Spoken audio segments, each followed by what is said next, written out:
Hello everyone and welcome to the HobbyGuard. It's the Warhammer 40,000 11th edition launch box set, Armageddon, worth your money. Well, I have a previous video in which I spoke at length about some of my, let's call them worries regarding the box set, the value, the price, the content, and the design choices, as well as the lore choices, as well as the personal ethical issues with giving Games Workshop this amount of money. At the same time, I am split because I do want to support them when they show something other than Space Marines, again for their promotional content and their launch boxes. And I feel like if this box doesn't sell well, they're gonna be like, okay, sorry, not other than Space Marines, I meant other than Ultramarines. And I feel like if this box set doesn't not sell well, then they're just gonna go back to, okay, let's only do Ultramarines forever and ever. But that being said, I am also very gullible in that way, so I opened up the question in my last video to my community, to the people, and the people have spoken. So I have here a bunch of comments of people saying what they will do with the box set, whether they will buy it, whether they won't buy it, and their opinions on their design. And I love this because I can come up with all sorts of opinions on my own, and many of them are contradicting opinions, there are opposing opinions. I have that split brain mentality, so that is why I love opening the question always at the end of my videos to other people, because I love reading your comments, and sometimes, often even, you do make me change my mind, or you do help me see things from a different point of view. I will say though, before I start reading those comments, it really does do something for me to see the entire army displayed like this, like the Space Marine. Because about the orcs, I think we can all agree that the orcs are amazing, right? You can see at the orc half of this box set, and that might take you, like me, this would take me at least a couple of years to finish painting, I'm not gonna lie. If I hurry the hell up, I might do the Space Marine portion in like 6 months. Mind you, I already have a bunch of miniatures that I have to paint, but I will kit bash the hell out of this. But I will get that a bit further into the video, like the kit bashing, because I do have some ideas for kit bashing these kits, and seeing it assembled like this, especially compared to the Leviathan box set, which I did buy, the previous edition, 10th edition launch box set, I did buy that one, and my biggest regret there is like the most amount of miniatures of the same unit was the Inferno Squad, and honestly those were the first ones that I painted, and I've never used them, and it was kind of a meh unit. It was very fun to paint, but other than that, I kind of regret that I even got the box. The big selling point for that box set, I think, was the Terminators, and it did have a Dreadnought, so that was very cool. So, but looking at the like the Space Marine portion of the box set like that, well, I could definitely use these for my two different armies, right? I do collect Blood Angels and Dark Angels, so the just the Intercessors, I could use them for sure. For my Dark Angels, because I have a lot of melee and I could use a bit more shooty. I have a bunch of Terminators. I already have a Chapter Ancient. By the way, all of these miniatures I would definitely kit bash. In fact, I already, like, the only reason I would consider using these, because of design, as I told in my previous videos, I think the design is extremely lazy. That's why I'm like split. I don't want to reward it. There is value to it if I sell the orc half of the box, but there is value to the Space Marine side of the box, to the Space Marine half of the box. But I would have to kit bash a bunch, and I love kit bashing, I don't mind as much, but again, I would feel like I would be rewarding mediocrity on Games Workshop's part. The Intercessor Squad, for sure, I already have a 10-man squad of Blood Angels Intercessors, but I could use one for my Dark Angels. I have a 5-man squad only at the moment. And the Vanguard Veterans, absolutely for my Blood Angels, but I would have so much fun kit bashing these and making them actually look cool. The Eradicator squad with heavy bolters, Dark Angels as well. Lance Speeder, I already have a Lance Speeder, but maybe I would give these to my Blood Angels too. And again, my brain is already thinking of like all the beats, third-party beats that I could use, and that is a big L on the part of Games Workshop, right? Because they are supposed to be. I should be able to buy these beats from them, but the reality is like maybe I could find a few here and there, but I would be spending close to $200 only for the beats that I want to use. Whereas if I go third-party or use my 3D printer, then I'll spend maybe $30 and get like twice the value. So yeah, the orcs are amazing from my point of view. I'm not an orc player or collector, and I definitely don't think I can start because I have way too many unpainted miniatures as it stands. I can't add more to that, not now. But now I will tell you what I would think. Well, I guess I didn't talk about the Psyker and the Captain here.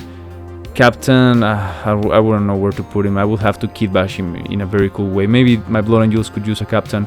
Psyker, Blood Angels for sure. Chaplain, Blood Angels for sure. Ancient. Well, I would probably give it to my Blood Angels because my Dark Angels already have one, but I would change the hell out of that head. Give me none of that paint in skin, paint color scheme, okay, for the skin.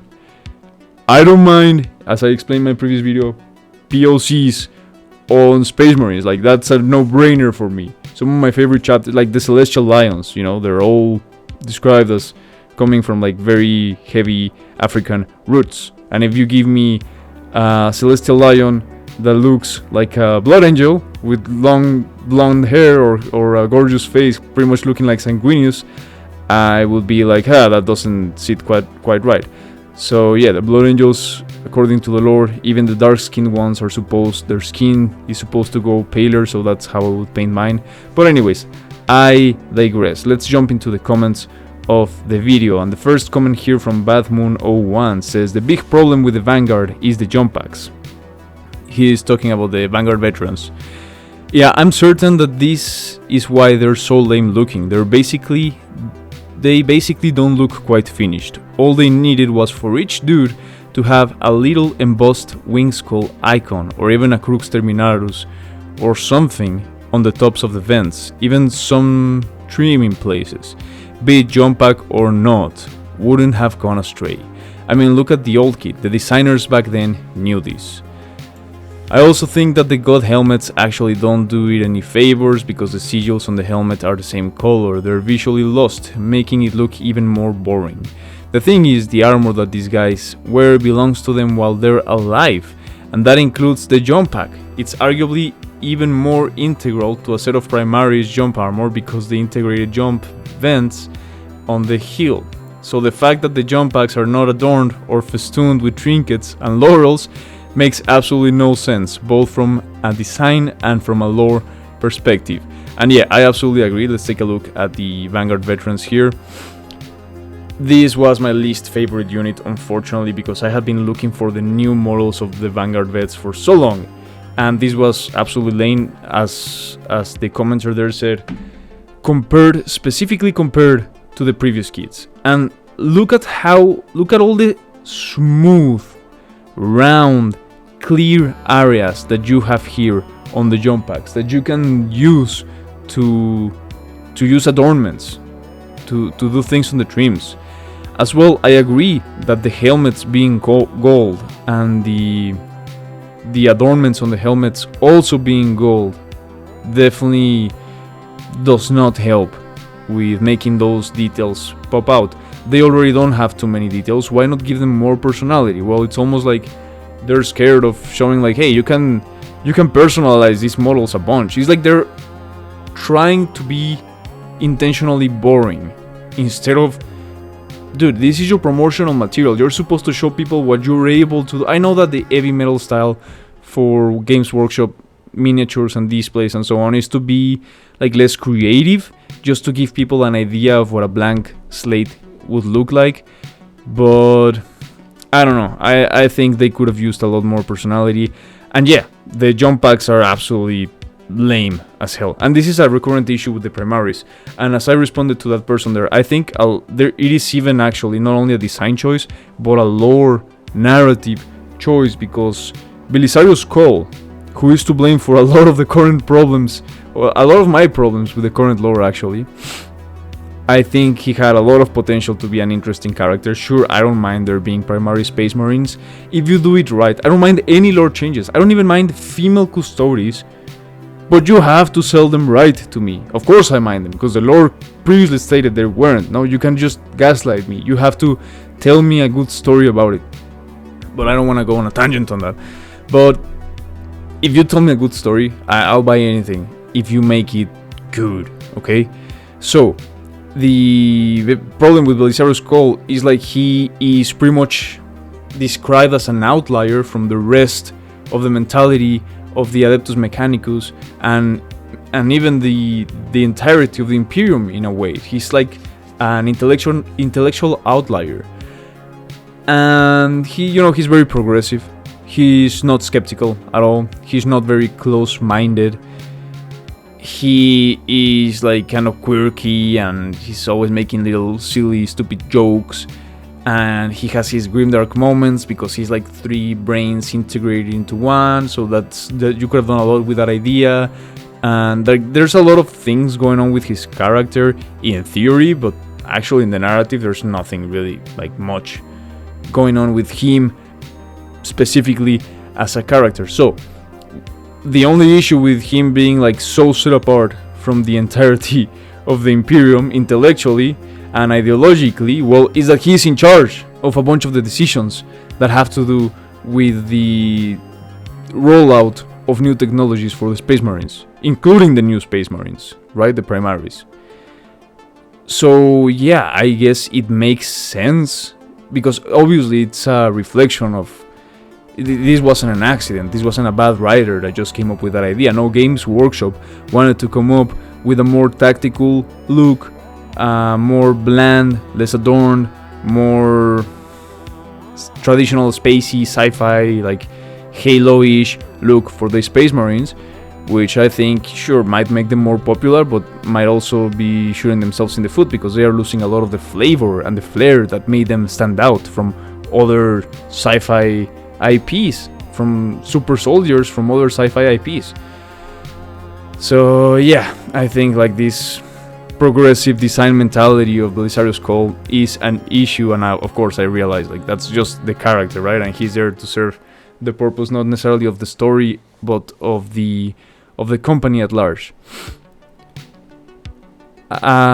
Azrael 1045 says, I'll probably pick up the box and sell the orcs for 2/3 the cost of the box. Honestly, 2/3 the cost of the box for the orcs alone, I could see that. I could absolutely see that. I'm not gonna lie. I mean, just it's not only the amount of models, it's not only how impactful they might be on the tabletop. I think there's a lot of value in the novelty of these models, because everything else back here we have already a version of. Even the units which we didn't previously have, like the Chaplain with the jump pack and the Vanguard veterans, or we didn't necessarily have like a new version, a Primaris version of them. Even them, people can kit bash, and honestly they can come up with a lot cooler designs than what we get on this box. Same goes for the orcs to an extent, because it's a lot easier, I guess, to kit bash orcs, right? Because, you know, their technology, their models are supposed to be like very taking a lot of scraps, their armor, their vehicles. They're basically just using scraps from something else, and it doesn't need to look like smooth or pretty after you're done kit bashing it. So yeah, people can do, and people have done amazing things with orcs, but the reality is, like, until a couple of years ago, I want to say until maybe a year ago, there wasn't much in the way of new orc models. So yeah, I think just the novelty of a bunch of these orc models being actually new models that you really can't get anywhere else, or maybe third party, but not, it will be very hard to get this quality of orc models from Games Workshop other than this new box set, then yeah, I think that adds a lot of value. You might argue like, well, it depends whether you're selling the books with that third of the box. Sorry, not the third of the box, with that half of the box, but for 2/3 of the price. We can get into that discussion. Sorry, I guess it depends, but I don't think I don't know if a lot of Orc players are as crazy into the lore as like the Space Marine players, right? So also let me know in the comments down below for the Orc players. Do you guys love the lore as much as we do? My understanding of you, like the Orc players that I've known, they grasp the lore, but they collect orcs, sorry, because they just wanna throw dice and they would just wanna have a good time and they just wanna do like fun stuff. That's usually why people collect orcs in my personal experience. Which yeah, Orc players, let me know if you're as nerdy about the lore and you would like the books on this box set. Of course, we also have the core rulebook, which will also be free, so you might argue whether it's worth selling or not, but that's a discussion for another time. King Godin 8243. That would be a funny name in Spanish. King Godin. Anyways, I'm here for the Orcs. How do the releases work exactly? Do I have to wait a bit for them to release the starter kit before they release the battle kits independently? I already, someone also replied there, but yeah, basically that's part of the issue, right? That's part of like some of these box sets can seem kind of like misleading, because yes, you are saving some value, but you're also collecting 2 armies. So if you only want one of the armies here, it is very misleading. Like just using the Leviathan box set as an example, I bought it mainly for the Termis because I wanted Terminators to make, you know, new model Deathwing Knights pretty much, and I kit bash them. And a few months later, they released the actual Deathwing Knights. Like later that same year, they released a box set with a bunch of Deathwing Knights. So all my hard work in kit bashing just went nowhere because I already had the newer Deathwing. I mean, I still keep my old Terminators. They will be on display, but I'm in the middle of moving, so I can show them to you. And I like them better than the official Deathwing Knights, which is how it usually goes with kit bashing. But it depends. The Inferno squad, they never got like their own individual. You can buy them on a box, they just don't have anything else interesting that you wouldn't get here. However, what was the other? Well, the Terminators, when they released them in a box, they came with a bunch of extra stuff, like more weapons. Same with the Vanguard veteran. They have like the back banners, they have more weapons. I also had to kit bash like back banners, back standards into my Vanguard veterans.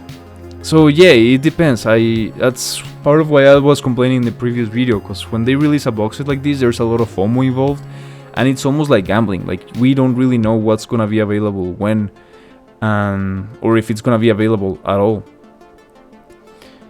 So let's go here to Emidre Trauki. I don't know how to read your name, sorry. My opinion is that unless you're already a collector of both of these armies or are new to the hobby, you shouldn't do it. Because this isn't just a board game, it's a broader commitment. As for what's in the box, I have no problems at all. As I said, any box that has 2 armies in it should be made friendly to new players. And to that end, it needs to focus around flexible bread and butter units like these. Overall, I think this is actually the best edition launch box that they've done, yet beating out Leviathan, which I did buy. I just won't be buying this one because I already have Leviathan. I agree, actually, to an extent. Well, I agree with a lot of what you said there, but in terms of how balanced it is, in terms of what you're saying, like, yeah, the box set is supposed to have bread and butter units that sort of give you an idea of what the game is like, so that you later down the road go and buy more. This does that pretty well. You know, it gives you a vehicle, you know, a fast attack vehicle, sure, but it's still a vehicle. It gives you 10 of the like main battle line unit, your standards, your Joe Space Marines basically, which allows you to like learn a bit of the tactical movements and focusing on objectives. There's some play around that, and they're the perfect unit to learn the basics. It gives you some heavy fire support, not too much, but some, and it gives you a Psyker, which allows you to learn more about, I don't know if the psychic phase is gonna be a thing in this edition, but it allows you to learn like kind of how to play a spellcaster unit, the spellcaster version of a unit for Warhammer. It has 4 characters total, which is pretty good. It allows you to engage more with the rules around like how a character can buff other units when it's integrated into these units. And the 5 Vanguard veterans, fast attack, melee unit. It's a simple melee unit, and they have fast attack, so they're gonna be very easy for whoever is starting out to play with this box set to just get them right out into combat.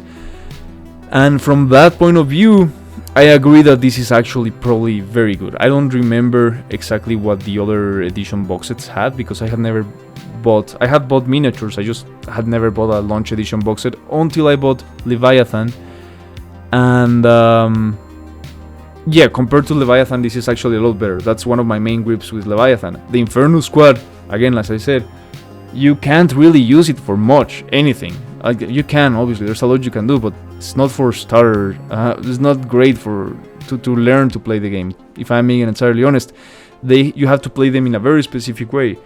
Whereas the units in this box set pretty much cover a lot of the basics of combat for Warhammer in general, for the tabletop version of the game. Of course, I haven't taken a look at the core rules, because I don't even know if I'll be playing the core rules or I'll just go with one base rules. To be honest, I wanna give Games Workshop like the least amount of money that I can while still enjoying my hobby. But yeah, I agree with that comment. I still think that the orcs obviously get the better deal, but from the point of view of like, hey, if you and a body wanna get into this game, this might be the perfect box set. If your body wants to collect orcs, like I had a friend in Mexico who really wanted to like get into Warhammer, but he was like, I only wanna get the orcs. I'm only in there for the orcs. And when I lived in Mexico, it was a lot harder to get our hands on miniatures because they're more expensive they're not more expensive, but we have less money basically down there. So yeah, this would be the perfect box set for him, honestly. But like if we were both gonna like get the game and learn to play together at the same time, is that a common thing nowadays? Like 2 friends getting together and having a lot of time to learn all the overcomplicated, overconvoluted rules of the system, and then put their miniatures together and learn to glue them together and then paint them all. Like that takes a lot of time. Depends, I guess, how detailed you want to be around it, but that can take a lot of time. So I don't know if I understand, I guess, what they were going for, but I don't know if it's an effective technique. I guess we'll see, in their next earnings report. And John Miller YH2LJ says, there are a few reasons why I am getting it. I like the orcs and have always wanted to try Blood Angels plus the new rules, but it will also be my last edition box, because I have been in the hobby since the very beginning. Yes, I'm old but still playing, but who knows for how long, so this is my retirement box. Hey, John Miller, that's a good point, man. This might be a good retirement box too, if you're gonna be like, hey, this is the last thing I'll ever buy from Games Workshop, that's fair, man. Like, how many new versions of Space Marines can we get? Do we have to get from Games Workshop that we can't really get somewhere else? Technology is moving fast, and it's moving at a quicker and faster rate, and things like 3D printing and even 3D modeling are more and more available to people. And even if you don't have a 3D printer, you can still like just buy the STLs and go to a place or to a friend who will print them for you. It's not a huge deal. So Games Workshop are really, you know, if they go the greedy route where like they keep trying to just sue independent creators for whatever and just throw the legal book at them and just fighting everyone for their IP, yeah, they can do that, or they can come up with cool stuff, with awesome stuff, and do well on their own merits. Or they can try to like work with other people, you know, become more accessible, like One Page Rules is doing. I won't get into that in this video, but One Page Rules is actually doing something amazing, where they're doing like they're taking steps to connect with a bunch of different tabletop systems and model creators and like independent creators of different tabletop models and systems, so that they can mingle, I guess, their system, so that their system of rules can work with one another. And I think that is an amazing idea. I think that's gonna be the attitude of the future, because that's an attitude that is gonna be able to keep up with the technology and with the economy, because pricing is a huge issue with this. Now, don't get me wrong, sure, this box set might be, I calculate it's gonna be around $350 to $400 Canadian. I'm not sure, but that's what I imagine you might be like having to pay for this, because I heard that it's gonna be more expensive than the last one. But yeah, I could buy all sorts of things with that, but if I were to buy this box set and keep this whole box set, that's probably years of hobby time that I get to spend in this, you know? Like me personally, I'm not saying anyone, but just me. That is not only the playing, but way before the playing begins. That is assembling, kit bashing, painting, hours of painting. So it's hours of engagement that I am getting with these models, but that's just because I'm very slow. A lot of people just wanna put their models together as fast as possible and put them on the tabletop as fast as possible and throw dice. And now with OPR and other systems, you don't even have to actually take the time to learn all these overcomplicated rules, unless you're like a metagamer and really, as a friend of mine likes to say, he really likes to make nerds cry.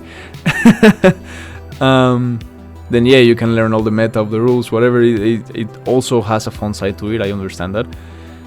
Maybe one day I'll get into that sort of competitive Warhammer. I don't think I have the time for it. If I'm being entirely honest, I have way too much going on. But yeah, I'm still split on this box set. Like, honestly, I might not get it. You know, it comes really close to my birthday, so if my wife, who knows I love Warhammer, gives it to me, I'll sell the orc half, and I'll get a bunch of value out of the miniatures that are in here, because yeah, I can do a lot of that, but that's just me being creative and being willing to spend a lot of time and money on miniatures that should have been looking amazing coming out of the box, should have been to my standards of my understanding of the lore that they write, by the way, because yeah, the Blood Angels are supposed to be like incredibly artistic, and their armors are supposed to be beautiful, and they are supposed to be like very handsome space marines as well. And they are supposed to be not religious zealots, but superstitious zealots, at least zealots for the Imperium, ideological zealots, if you will. And iconography is a huge part of Warhammer lore, and I discussed that in another video where I talked about how iconography is not only like, it doesn't only serve a purpose of in lore about like, oh yeah, it looks cool or whatever, because other than that, it might look cool or ridiculous depending on your point of view, but it actually has a real effect of power in the actual lore, like the icons that have meaning because of how the warp works and how the psychic concentration, like the egregores, the psychic egregores work in Warhammer lore. But that's a topic for another video, and I've talked about that before. So yeah, that's it for this video. Thanks so much for coming. Thanks so much for your comments. I have I've thought a lot about it based off of your comments. I've again, as I said earlier, I like to bounce my ideas off of other people, not because I think like, oh yeah, this is the absolute truth, you should not buy this box set, or you should buy this box set. Everyone will approach this hobby differently. Everyone looks forward to different aspects of this hobby. I look more forward, for example, to like the kit bashing and painting aspect than to actually getting like value in the tabletop of like, oh yeah, this unit is so kick-ass. Because like, no, yeah, at any point you can just buy a bunch of Terminators and just kick ass. But anyways, yeah, feel free to leave another comment in this video. Please like and subscribe if you would like to support the channel. Please remember, I will be moving soon. That's why my room looks so messy and at the same time so empty. That's why my armies are not on display. So I will be producing as much content as I can, but there will be a hiatus. I will try to make it as short as I can and to time my content so that I'll record as many videos as I can ahead of time. That being said, I do have a full-time job and I do a bunch of overtime hours every week. So yeah, thanks for the patience and thanks for coming. Thanks for watching. Ad Astra, and remember, there are no female custodies.